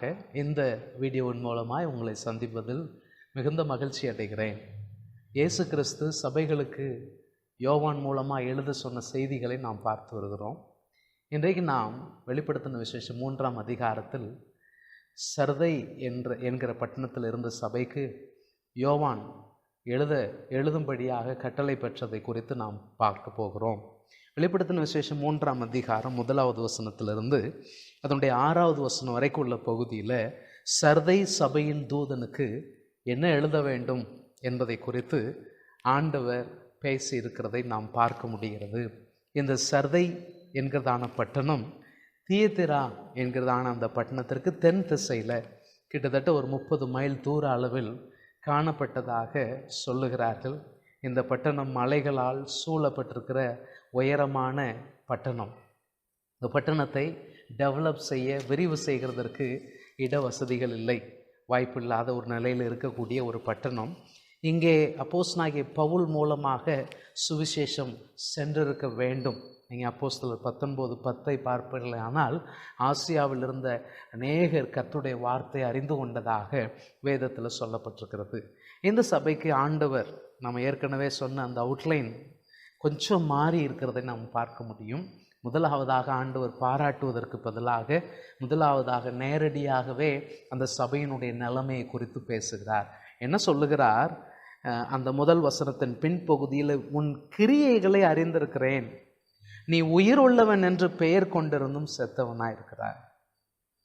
இதான் அந்த சபையை குறித்து ஆண்டவர் சொன்னதான இந்த சபையினுடைய நிலைமை. உனக்கு பெயர் உயிருள்ளவன் என்பது, ஆனால் உன்னுடைய நிலைமை நீ மரித்து போன நிலைமையில் இருக்கிறாய். வேதத்தில் எபேசியர் 2ஆம் அதிகாரம் 1ஆம் வசனம் சொல்லுகிறது, பாவங்களிலும் அக்கிரமங்களிலும் மரித்து போயிருந்த நம்மை அவர் உயிர்ப்பித்தார் என்று வேதம் சொல்லுகிறது. நாம் ரட்சிக்கப்படுகிறதற்கு முன்பதாக, கிறிஸ்துவிடத்தில் வருவதற்கு முன்பதாக நாம் மரித்த நிலையில் இருந்தோம். ஆனால் ரட்சிக்கப்பட்ட சபையின் உறுப்பினர்களை பார்த்து, சபையின் மக்களை பார்த்து, விசுவாசிகளை பார்த்து இங்கே ஆண்டவர் சொல்லுகிறார், உனக்கு உயிரோட்டம் உள்ள நிலையில் உயிருள்ளவள் உயிருள்ளவன் என்கிற பெயரோடு இருக்க வேண்டிய நீ மரித்து போன நிலைமையில் இருக்கிறாய் என்று அவர் சொல்லி அந்த சபையினுடைய நிலைமையை சொல்லுகிறதை நாம் பார்க்க முடிகிறது. இப்போ அந்த சபையை பார்த்து அவர் கொடுக்கக்கூடிய ஆலோசனை என்ன?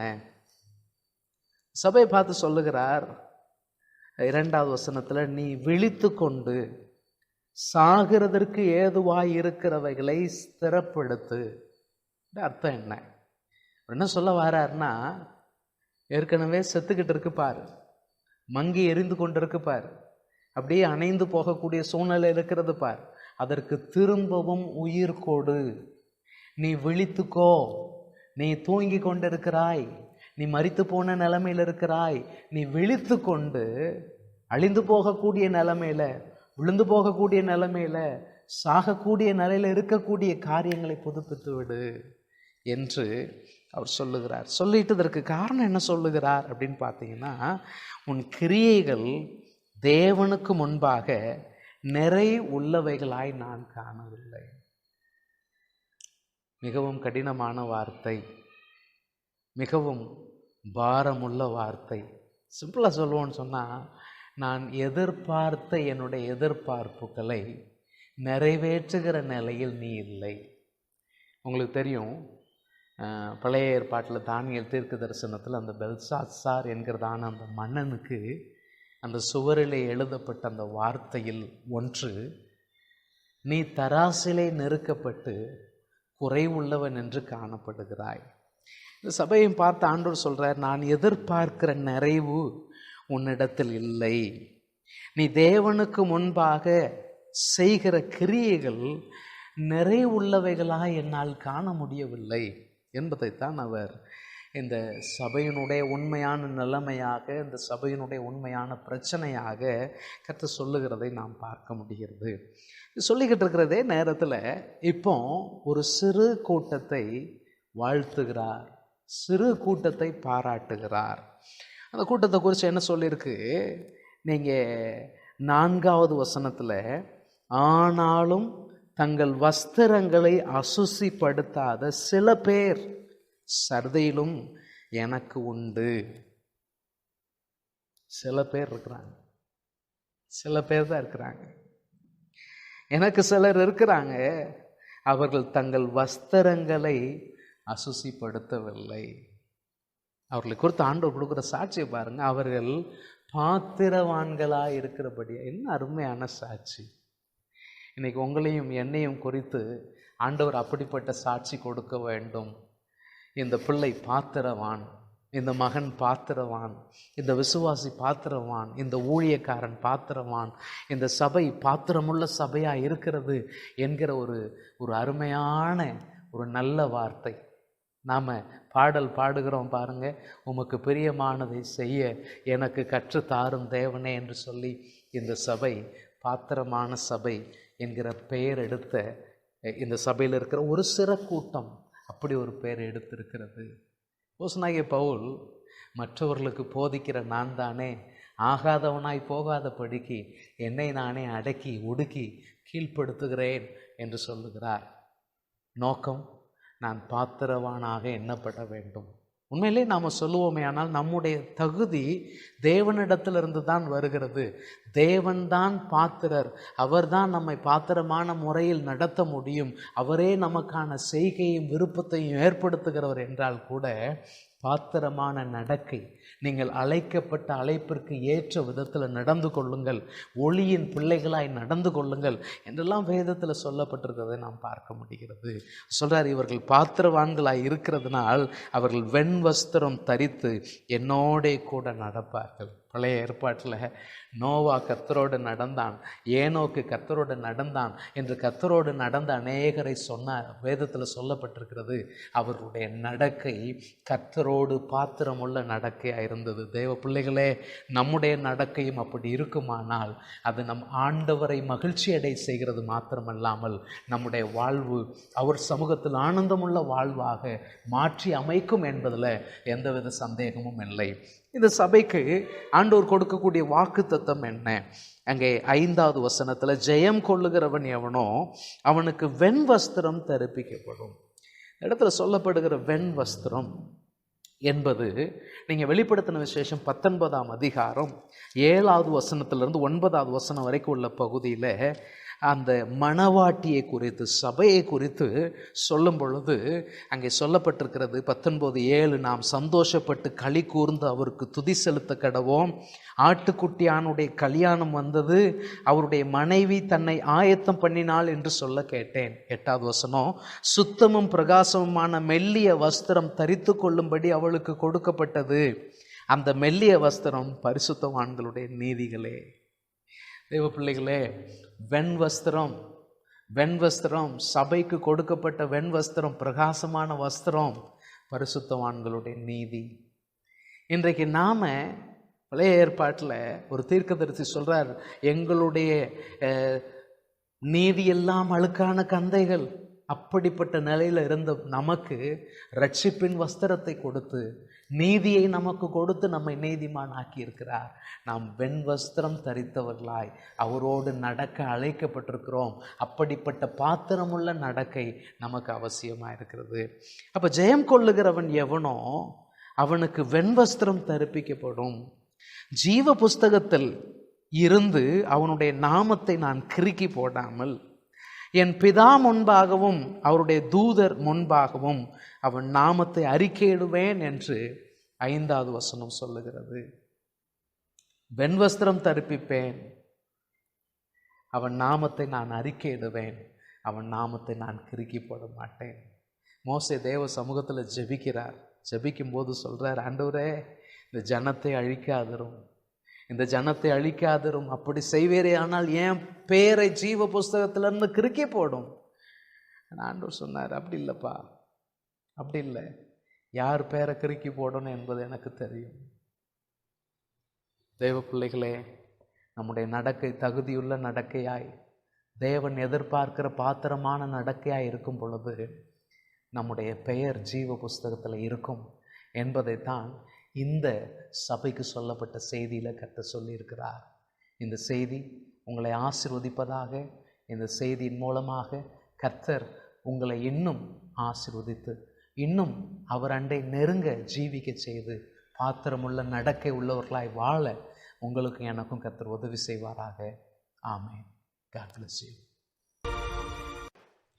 கர்த்தருடைய பரிசுத்த நாமம் மகிமைப்படுவதாக. மற்றும் ஒரு வீடியோ தொகுப்பின் மூலமாக உங்களை சந்திப்பதில் நான் மிகுந்த மகிழ்ச்சி அடைகிறேன். நாம் இயேசு கிறிஸ்து அந்த 7 சபைகளுக்கு சொன்ன செய்திகளை நாம் தியானித்து வருகிறோம். இன்றைக்கு நாம் தியானிக்க போகிறது வெளிப்படுத்தின விசேஷம் 3ஆம் அதிகாரத்தில் 6வதாக சொல்லப்படுகிறதான சபை. வெளிப்படுத்தின விசேஷம் 3ஆம் அதிகாரம் 7வது வசனத்திலிருந்து அதனுடைய 13வது வசனம் வரைக்கும் உள்ள பகுதியில் பிலதெல்பியா என்கிறதான பட்டணத்தில் இருக்கக்கூடிய சபைக்கு, அந்த சபையின் தூதனுக்கு நீ எழுத வேண்டியது என்ன என்கிறதான காரியத்தை சொல்லுகிறார். இந்த சபையை குறித்து வேதத்தில் எந்த விதமான குறைவும் சொல்லாமல் இந்த சபையை குறித்து ஆண்டவர் நிறைவாய் சொல்லியிருக்கிறார். பொதுவாகவே நமக்கு பிடித்த வாக்குத்தத்தங்களில் ஒன்றாக இருக்கக்கூடியதான இதோ உனக்கு முன்பதாக திறந்த வாசலை வைத்திருக்கிறேன் என்கிற வாக்குத்தத்தம் பெற்ற ஒரு அருமையான சபை. ஒருவரும் திறக்கக்கூடாதபடி பூட்டுகிறவரும் ஒருவரும் பூட்டக்கூடாதபடி திறக்கிறவருமாய் இருக்கிறவர் என்கிற ஒரு மகிமையான நாமத்தை தம்முடைய இந்த சபைக்கு தேவன் வெளிப்படுத்தி இருக்கிறார். இந்த சபையை ஆண்டவர் எவ்விதமாக பாராட்டுகிறார். 3ஆம் அதிகாரம் 8வது வசனம் சொல்லுகிறது, உன் கிரியைகளை அறிந்திருக்கிறேன் சொல்லிட்டு சொல்லுகிறார். உனக்கு கொஞ்சம் பலன் இருந்தும் நீ என் நாமத்தை மறுதலியாமல் என் வசனத்தை கை கொண்டபடியினாலே இதோ திறந்த வாசலை உனக்கு முன்பாக வைத்திருக்கிறேன், அதை ஒருவனும் பூட்ட மாட்டான். இதுதான் ஆண்டவர் முதலாவதாக சொல்லுகிறார். நீ என் வசனத்தை கை கொண்டிருக்கிறாய். உனக்கு பலன் இல்லை என்கிற சாக்கு போக்கு சொல்லி அதில் உன்னை மட்டுப்படுத்தாதபடிக்கு உனக்கு இருக்கிற இந்த கொஞ்ச பலத்தை வைத்து நீ என் வசனத்தை கை கொண்டிருக்கிறாய். அது எனக்கு மிகவும் சந்தோஷத்தை தருகிறது என்று ஆண்டவர் சொல்லுகிறார். ஆகவே அவர்களுக்கு கொடுத்த பலனில் முதலாவது பலன் இதோ திறந்த வாசலை உனக்கு வைத்திருக்கிறேன். திறந்த வாசலை உனக்கு வைத்திருக்கிறேன். நம் ஆண்டவர் அடைக்கப்பட்ட வாசல்களை திறக்க வல்லவர், அடைந்து போயிருக்கிற வாசல்களை திறக்க வல்லவர். அவர் அற்புதமான தயவுகளை, அற்புதமான வாய்ப்புகளை தம்முடைய பிள்ளைகளுக்கு ஏற்படுத்தி கொடுப்பதில் அவரை போல மேன்மையான ஒருவர் இந்த உலகத்தில் இல்லை. அவர் திறந்த வாசலை உனக்கு முன்பாக வைத்திருக்கிறேன் என்று அந்த சபைக்கு சொல்லுகிறார். அப்போஸ்தலனாகிய பவுல், என்னை பலப்படுத்துகிற கிறிஸ்துவினாலே எல்லாவற்றையும் செய்ய எனக்கு பலன் உண்டு என்று சொன்னார். நான் இந்த சபை பலன் குன்றி இருந்தால் கூட தேவனுடைய வசனத்தை கை கொண்டு தேவனுக்காக தங்களுடைய வாழ்வை அர்ப்பணித்து அவர்கள் இருக்கிற கொஞ்ச பலத்தோடு போராடி கர்த்தருடைய நாமத்தை மகிமைப்படுத்தினார்கள் என்று இந்த சபையை குறித்து சொல்லியிருக்கிறது. இங்கே அவர் தொடர்ந்து உனக்கு முன்பதாக திறந்த வாசலை வைத்திருக்கிறேன் என்று சொல்லுவது மாத்திரமல்லாமல், இந்த திறந்த வாசல் எப்படிப்பட்ட பலனை கொடுக்க போகிறது என்பதை அந்த 3ஆம் அதிகாரம் 9வது வசனத்தில் அவர் சொல்லுகிறார். பாருங்க, இதோ யூதர் அல்லாதிருந்தும் தங்களை யூதர் என்று பொய் சொல்லுகிறவர்களாகிய சாத்தானின் கூட்டத்தாரில் சிலரை உனக்கு கொடுப்பேன். இதை நம்ம ஏற்கனவே சாத்தானின் கூட்டத்தார் என்று சொல்லி ஆண்டவர் யூதரை சொல்லி இருக்கிறார் என்பதை 2ஆம் அதிகாரம் 9வது வசனத்தில் சொன்னோம். இங்கேயும் அவர் திரும்ப சொல்லுகிறார், யூதர் அல்லாதிருந்தும் தங்களை யூதர் என்று பொய் சொல்லுகிற சாத்தானுடைய கூட்டத்தாரில் சிலரை உனக்கு கொடுப்பேன். அவங்க என்ன செய்வாங்க? இது ரொம்ப முக்கியமான பகுதி. இதோ அவர்கள் உன் பாதங்களுக்கு முன்பாக வந்து பணிந்து நான் உன்மேல் அன்பாய் இருக்கிறதை அறிந்து கொள்ளும்படி செய்வேன். சிம்பிளா சொல்லுவோன்னு சொன்னா, உனக்கு விரோதமாய் இருக்கிறவர்களை உன்னோடு கூட ஷேர் பண்ணுவேன். உனக்கு எதிராக இருக்கிறவர்கள் உன் சார்பில் வருவார்கள். உன்னுடைய ஊழியத்தில் உனக்கு நேர் எதிராக இருக்கக்கூடிய யூதர்களை, அந்த யூதர்களுடைய கூட்டத்தில் சிலரை நான் உனக்கு கொடுப்பேன். அவர்கள் வந்து நான் உன் மேல அன்பாய் இருக்கிறதை அவர்கள் அறிந்து கொள்ளுவார்கள். நம்ம எல்லாரும் மேலேயும் கர்த்தர் அன்பாய் இருக்கிறார். விசேஷமாய் கர்த்தருடைய வசனத்தை முழு பலத்தோடு கை கொள்ளுகிறவர்களை அவர் மிகவும் நேசிக்கிறார். அதுதான் இங்க சொல்லப்பட்டிருக்கிறது. இதை தொடர்ந்து சிறந்த வாசல், இதனால உனக்கு நான் உன் சத்துருக்களை எல்லாம் உன்னோடு கூட சேர்ந்து ஆராதிக்கிறவர்களாக மாற்றுவேன் என்பது மாத்திரமல்லாமல், தொடர்ந்து இன்னொரு மிக முக்கியமான விஷயத்தை சொல்லுகிறார். இது அவர்களுக்கு மாத்திரமல்ல, நமக்கும் எல்லாருக்கும், கிறிஸ்துவின் சபையாகிய மணவாட்டி அனைத்திற்கும் இது பொருத்தமான ஒன்று. 10வது வசனம் சொல்லுகிறது, என் பொறுமையை குறித்து சொல்லிய வசனம். அது என்ன பொறுமையை குறித்து சொல்லிய வசனம்? பாடுபடுகிறதை குறித்து அப்படி சொல்லி இருக்கிறார். கிறிஸ்துவுக்காக நிந்தை சகிக்கிறது, கிறிஸ்துவுக்காக சபை பாடுபடுகிறதுக்கு தான் என் பொறுமையை குறித்து சொல்லிய வசனத்தை நீ காத்து கொண்டபடியினால், நீ பூமியிலே எனக்காக சாட்சியாய் வாழ்வது நிமித்தம் பட்ட பாடுகளை நீ சகித்து கொண்டபடியினால் சொல்லுகிறார், பூமியில் குடியிருக்கிறவர்களை சோதிக்கும்படியாக பூச்சக்கரத்தின் மேல் எங்கும் வரப்போகிற சோதனை காலத்திற்கு தப்பும்படி நானும் உன்னை காப்பேன் என்று அவர்களுக்கு ஒரு நல்ல ஒரு உற்சாகம் அளிக்கக்கூடிய வாக்குத்தத்தத்தை ஆண்டவர் கொடுக்கிறார். மாத்திரமல்ல, அவர்களுக்கு ஆலோசனையா சொல்லக்கூடிய விஷயம் என்ன? 11வது வசனம், இதோ சீக்கிரமாய் வருகிறேன், ஒருவனும் உன் கிரீடத்தை எடுத்துக்கொள்ளாதபடிக்கு உனக்கு உள்ளதை பற்றி கொண்டது. உனக்கு பலம் கம்மியாக தான் இருக்கிறது, நீ என் வசனத்தை கை கொண்டு வருகிறாய், உனக்கு திறந்த வாசலை வச்சிருக்கிறேன், உன்னை விரோதிக்கிறவர்கள் உன்னிடத்துல வருவார்கள், இதெல்லாம் சொல்லிட்டு சொல்றாரு, நீ இப்பொழுது என்னை பற்றி கொண்டிருக்கிறது போல தொடர்ந்து என்னை பற்றிக்கொள். நான் சீக்கிரமாய் வருகிறேன், நீ பற்றிக்கொள். உன்னுடைய பிரச்சனைகளுக்கெல்லாம் முடிவு சீக்கிரத்தில் வருகிறது. நீ இப்பொழுது சந்திக்கக்கூடிய உபத்திரவங்கள் ரொம்ப காலத்துக்கு நீடிக்க போவதில்லை. அதனால தான் பரிசுத்தவான்கள் சொல்லுகிறார்கள், நாம் இந்த காலத்தில் படுகிற பாடுகள் இனி வரப்போகிற மகிமைக்கு ஒப்பானவைகள் அல்ல. இந்த சபையில் ஜெயம் கொள்ளுகிறவர்களுக்கு ஒவ்வொரு சபைக்கும் கொடுக்கிற வாக்கை போல இந்த சபைக்கு ஆண்டவர் என்ன வாக்கு கொடுக்கிறார்? 12வது வசனம் சொல்லுகிறது, ஜெயம் கொள்ளுகிறவன் எவனோ அவனை என் தேவனுடைய ஆலயத்தில் தூணாக்குவேன். பொதுவாகவே தூண்களுடைய நோக்கம் என்ன? தூண்கள் 3 மிக முக்கியமான நோக்கத்திற்காக பயன்படுத்தப்படுகின்றன. ஒன்றாவது அலங்காரம். அந்த குறிப்பிட்ட பில்டிங்குடைய அலங்காரத்தை, அந்த தூண் தான் அந்த அலங்காரத்தை வெளிப்படுத்துகிறது. பார்த்திங்கன்னா பல மிகப்பெரிய பிரம்மாண்டமான கட்டிடங்களிலே தூண்களை அலங்காரம் பண்ணி வைத்திருப்பார்கள். இரண்டாவதாக தூண் பலத்தின் அடையாளமாக குறிக்கப்படுகிறது. அந்த கட்டிடங்களுடைய உறுதியே அந்த தூண்களில் தான் இருக்கிறது, பலத்தின் அடையாளமாக சொல்லப்படுகிறது. மூன்றாவதாக அந்த நாட்களில் தூண்கள் என்பது நினைவு சின்னமாகவும் பயன்படுத்தப்பட்டது.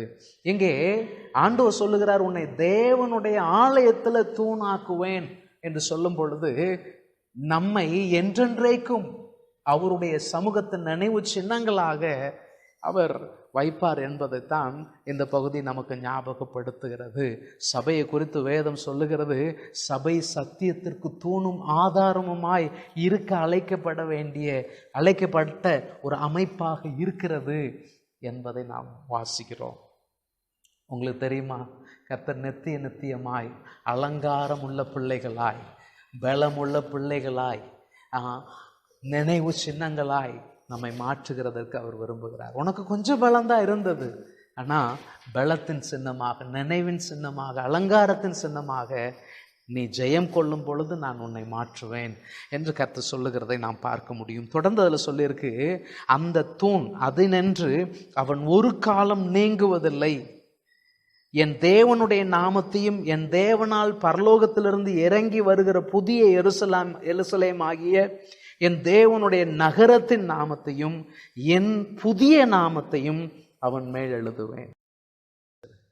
இந்த பகுதியில் அப்போஸ்தலனாகிய யோவான் மூலமாக இயேசு சொன்ன விஷயம் 3 காரியத்தை அங்கே சொல்லுகிறார். என் தேவனுடைய நாமத்தை அவன் நெற்றியில் எழுதுவேன், புதிய எருசலேமின் நாமத்தை எழுதுவேன், என்னுடைய புதிய நாமத்தை அவன் மேல் எழுதுவேன். எவ்வளோ பெரிய பாக்கியம் பாருங்க. இந்த சபை தனக்கு இருந்த கொஞ்ச பலத்தை பயன்படுத்தி கர்த்தருக்கு உண்மையாக இருந்தது நிமித்தம், கர்த்தரை பற்றி கொண்டது நிமித்தம் இந்த சபையை பார்த்து சொல்லுகிறார், இதே ஜெயத்தில் நீ தொடரும் பொழுது, இந்த காரியங்களை நீ பற்றி கொண்டு இதே ஜெயத்தில் நீ வளரும் பொழுது, நான் உன்னை தூணாக்குவது மாத்திரமல்லாமல் உன் நெற்றியிலே என்னுடைய நாமத்தை எழுதுவேன் என்று வாக்கு பண்ணி அந்த சபையை ஆசீர்வதிக்கிறார். அருமையான தேவனுடைய பிள்ளைகளே, உங்களையும் என்னையும் கர்த்தர் இதே போல ஆசீர்வதித்து மேன்மைப்படுத்துவாராக. எனக்கு கொஞ்சம் பலம் இருக்கிறது என்று சொல்லி நாம் ஒதுங்கி விடாதபடிக்கு, நம்மை நாமே மட்டுப்படுத்தாதபடிக்கு கர்த்தருடைய வசனத்தை கை கொள்ளுவோம், கர்த்தருக்காக வாழுவோம், கர்த்தருடைய மேன்மையான வாக்குத்தத்தங்களை பெற்று அனுபவிப்போம். கர்த்தர் தாமே இந்த வசனங்களின் மூலம் உங்களை ஆசீர்வதிப்பாராக. ஆமென்.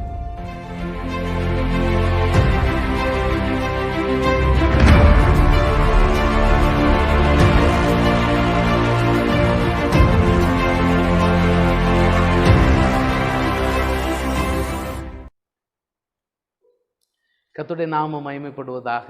மற்றும் ஒரு வீடியோ தொகுப்பின் மூலமாக உங்களை சந்திப்பதில் நான் மிக்க மகிழ்ச்சி அடைகிறேன்.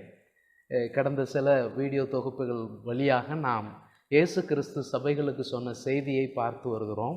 அந்த வரிசையில் இன்றைக்கு நான் இயேசு கிறிஸ்து லவோதிக்கேயா சபைக்கு சொன்ன செய்தியை நான் உங்களோடு பகிர்ந்து கொள்ள விரும்புகிறேன்.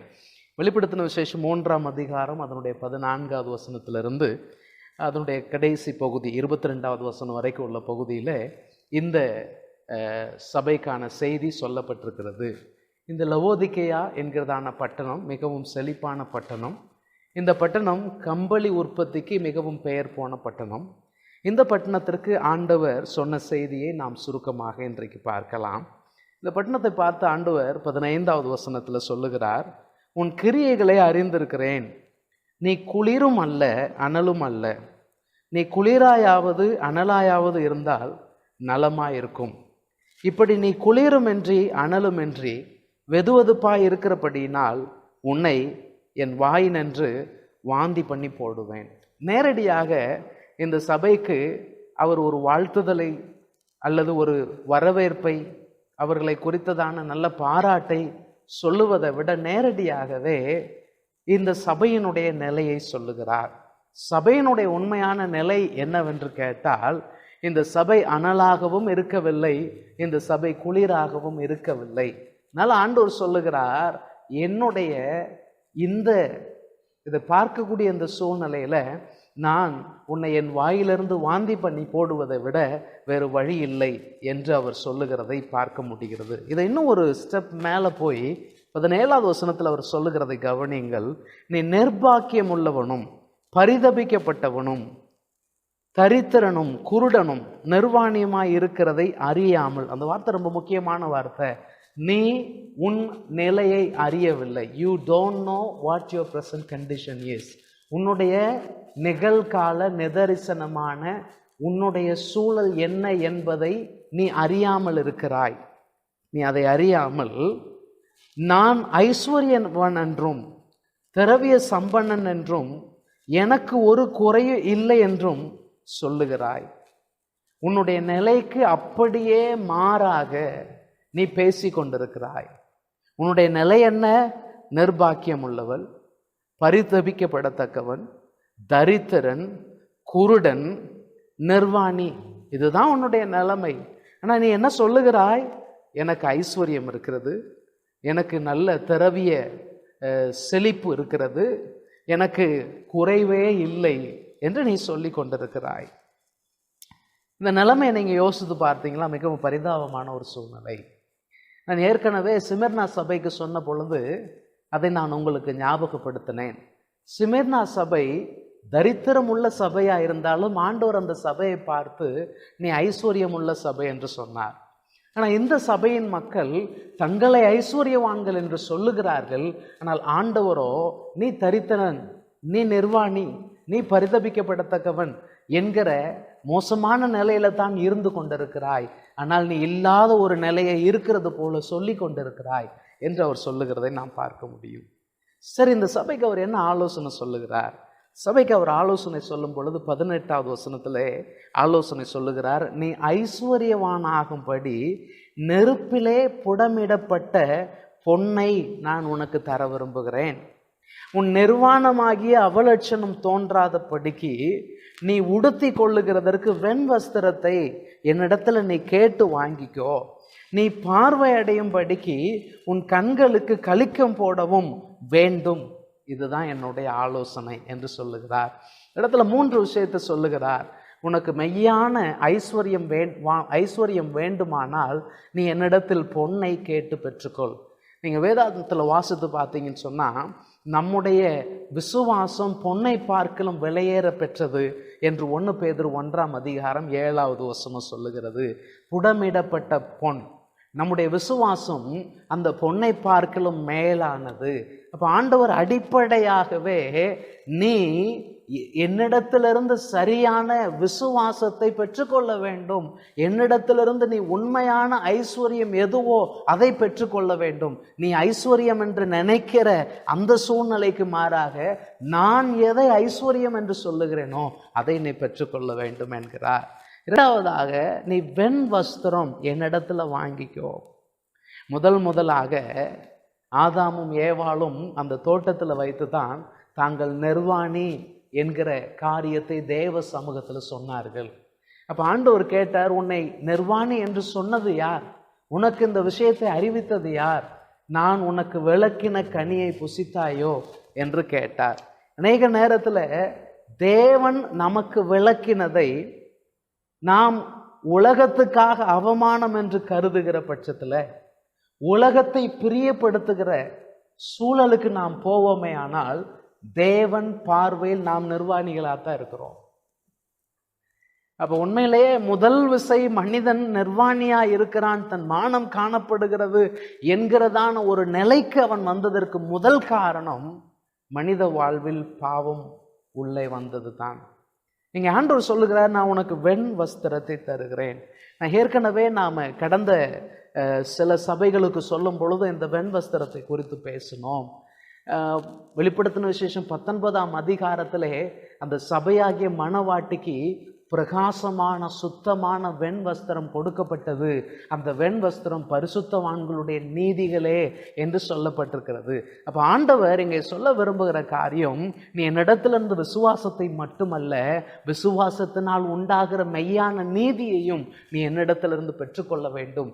ரட்சிப்பின் வஸ்திரத்தை நீ உடுத்தி கொள்ள வேண்டும் என்பதை தான் அங்கே சொல்லுகிறார். மூன்றாவதாக அதே பகுதியில், உன் பார்வை சரியில்லை, நீ உன்னுடைய உண்மையான நிலையை உணரவில்லை.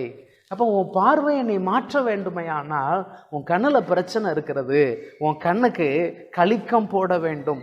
இன்னைக்கு அநேகர் இந்த கலிக்கம் என்றால் என்ன, பலருக்கும் அதில் ஒரு கேள்வி இருக்கிறது. ஒரு சிலர் கலிக்கம் என்று சொல்லுகிறது ஏதோ குதிரைக்கு கடிவாளம் போடுவது போல என்று கூட நினைக்கிறது உண்டு. ஆக்சுவலாக இந்த கலிக்கம் என்பது என்ன என்று கேட்டால், ஒரு ஆயின்மெண்ட் போடுவதை போல உன் கண் சரியான பார்வை அடையத்தக்கதாக உன் கண்ணுக்கு நான் மருந்து போட்டு விடுகிறேன் என்பதைத்தான் ஆண்டவர் அங்கே சொல்லுகிறதை நாம் பார்க்க முடிகிறது. இப்போ இந்த சபைக்கான ஆலோசனை சொன்ன பின்பு அவர் தொடர்ந்து என்ன சொல்லுகிறார்? ரொம்ப முக்கியமான ஒரு வசனம், 3ஆம் அதிகாரம் 19ஆம் வசனம் வாசிக்கிறேன், கவனிங்கள். நான் நேசிக்கிறவர்கள் எவர்களோ அவர்களை கடிந்து கொண்டு சிட்சிக்கிறேன், ஆகையால் நீ ஜாக்கிரதையாய் இருந்து மனம் திரும்பு. சொல்றாரு, நான் உன்னை நேசிக்கிறேன். அதே ஆண்டவர் தான் கொஞ்சம் முன்னால சொல்றாரு, நீ அனலா இல்லை, நீ குளிரா இல்லை, உன் நிலைமை நீ சரியா உணர்ந்து கொள்ளவில்லை, இதே நிலைமை நீடிக்குமே ஆனால் உன்னை நான் என் வாயிலிருந்து வாந்தி தான் பண்ணணும்னு சொல்லுகிற அதே ஆண்டவர் சொல்றாரு, இதெல்லாம் நான் உனக்கு சொல்றதுக்கு காரணம் என்னன்னா, நான் உன்னை நேசிக்கிறேன். கர்த்தர் நம்மை நேசிக்கிறதுனால சில வேளைகளில் நம்மை சிட்சித்து நடத்துகிறார். நம்மை அவர் சிட்சிக்கிறதற்கு காரணம் கர்த்தர் நம்மை வெறுத்து விட்டதாக அர்த்தம் அல்ல, கர்த்தர் நம்மை கவனிக்காமல் விட்டு விட்டார் என்பது அர்த்தம் அல்ல, கர்த்தர் நம்மை நேசிக்கிறார் என்பதுதான் அர்த்தம். அவர் தொடர்ந்து ஆலோசனை சொல்லும் பொழுது சொல்லுகிறார், இதோ வாசல் படியில் நின்று தட்டுகிறேன், ஒருவன் என் சத்தத்தை கேட்டு கதவை திறந்தால் அவனிடத்தில் நான் பிரவேசித்து அவனோடே போஜனம் பண்ணுவேன், அவனும் என்னோட போஜனம் பண்ணுவான். வாந்தி பண்ணுகிற நிலையிலிருந்து நீ உன்னுடைய கதவை திறந்து கொடுக்கிற பொழுது உன்னோடு கூட நான் போஜனம் பண்ணுவேன், நீ என்னோடு கூட போஜனம் பண்ணுவாய் என்கிற நிலைக்கு ஆண்டவர் கொண்டு வருகிறார். நீங்க அந்த எம்மாவூர் சீசர்கள் இயேசு கிறிஸ்து உயிர்த்தெழுந்த பின்பு அவர்களோடு கூட இயேசு நடந்து அங்கே அவர்கள் ஒரு இடத்துல குடியிருக்க, ஒரு இடத்துல ராத்தங்க வருகிற பொழுது ஆண்டவர் அவர்களுக்கு அப்பத்தை பிட்டு கொடுக்கையில் அவர்கள் கண்கள் திறக்கப்பட்டது. அவர்கள் கண்கள் திறக்கப்பட்டது. அவர்கள் கண்கள் திறக்கப்பட்டு இயேசுவை அறிந்தார்கள். அவர் உடனே காணப்படாமல் போய்விட்டார். அங்கே வசனம் சொல்லுகிறது, நம் ஆண்டவர் வழியிலே நடந்து வருகிற பொழுது வேத வாக்கியங்களை விளக்கி நமக்கு காண்பித்த பொழுது நம்முடைய இருதயம் நமக்குள் கொழுந்து விட்டு எரியவில்லையா? போஜனம் பண்ணுதல் என்பது சாதாரணமான ஒரு உணவு உண்ணுகிற ஒரு பழக்கத்தை மாத்திரம் சொல்லக்கூடிய விஷயம் அல்ல. போஜனம் பண்ணுதல் என்பது மெய்யான ஐக்கியத்தை குறிக்கிறது. ஆண்டவர் சொல்லுகிறார், வாந்தி பண்ணுகிற நிலையிலிருந்து நீ உன்னுடைய கதவை திறந்து கொடுக்கும் பொழுது, உன் இருதயத்தை திறந்து கொடுக்கும் பொழுது, உன்னுடைய மெய்யான நிலைமையை அறிந்து என்னிடத்துல வருகிற பொழுது நான் உன்னோடு கூட அமர்ந்திருந்து உன்னோடு கூட ஐக்கியம் பாராட்டி உன்னோடு நான் போஜனம் பண்ணுவேன், நீ என்னோட கூட போஜனம் பண்ணுவாய். கடைசியாக எல்லா சபைகளுக்கும் சொல்லுகிறது போல அவர் ஜெயம் கொள்ளுகிறவர்களுக்கு கொடுக்கிற ஆசீர்வாதத்தை பாருங்கள். இது மிகவும் ஆச்சரியமான ஒரு ஆசீர்வாதம், மிகவும் ஆசீர்வாதமான ஒரு வாக்குத்தத்தம். என்ன சொல்லுகிறார்? 3:21, நான் ஜெயம் கொண்டு என் பிதாவினுடைய சிங்காசனத்தில் அவரோடு கூட உட்கார்ந்தது போல ஜெயம் கொள்ளுகிறவன் எவனோ அவனும் என்னுடைய சிங்காசனத்தில் என்னோட கூட உட்காரும்படி அருள் செய்வேன். உங்களுக்கு தெரியுமா, லூசிஃபர் எதனால விழுந்து போனான்? லூசிஃபர் எதனால மிகப்பெரிய ஒரு வீழ்ச்சியை சந்தித்தான்? ஒரே காரணம், அவன் தேவனுடைய சிங்காசனத்துக்கு ஏறுவேன் என்று சொன்னான். தேவனை விட தன்னை உயர்த்த நினைத்தான். மனிதன் கூட வீழ்ந்து போனதற்கு லூசிபருடைய அந்த சோதனை தான் காரணம். அவன் என்ன சொன்னான்? நீங்கள் கண்கள் திறக்கப்பட்டு தேவர்களை போல ஆவீர்கள். அப்போ மனிதனுக்கும் என்ன வந்துச்சு? அப்போ இதில் ஆண்டவர் நமக்கு ஏதோ ஒரு சூட்சமத்தை மறைத்து வைத்திருக்கிறார். ஆகவே ஆண்டவருடைய வார்த்தையை விட இந்த பாம்பனுடைய வார்த்தை சரியானது, மேலானது என்கிற நம்பிக்கை வந்தது தானே. அப்போ அவன் ஆண்டவர் என்னை ஒரு நிலை ஒரு படி தனித்துத்தான் வைத்திருக்கிறார் என்கிற எண்ணம் கொண்டவனாய்த்தானே இருந்தான். இங்கே ஆண்டவர் சொல்லுகிறார், நான் ஏன் சிங்காசனத்தில் உன்னை உட்கார பண்ணுவேன். யாரை? ஜெயம் கொள்ளுகிறவர்கள். ஜெயம் கொள்ளுகிறவர்களை. யார் ஜெயம் கொள்ளுகிறவர்கள்? யோவான் தன்னுடைய நிருபத்தில் சொல்லுகிறார், நம்முடைய விசுவாசமே உலகத்தை ஜெயிக்கிற ஜெயம். இன்னைக்கு நம்முடைய நிலைமை எப்படி இருக்கிறது? நாம் அனலாக இருக்கிறோமா, குளிராக இருக்கிறோமா, இல்லை இந்த சபையை போல 2 கெட்டான நிலைமையில் இருக்கிறோமா? நாமே அலசி ஆராய்ந்து பார்ப்போம். இந்த சபைக்கு சொல்லப்பட்ட அதே ஆலோசனை நம்ம கேட்டு நடப்போம். மெய்யான அறிவை உடையவர்களாய் இருந்து அவரோடு ஐக்கியம் பாராட்டுகிறவர்களாய் ஜெயம் கொள்ளுவர்களாய் மாறுவோம். கர்த்தர் தாமே இந்த வார்த்தைகளின் மூலம் நம்மை ஆசீர்வதிப்பாராக.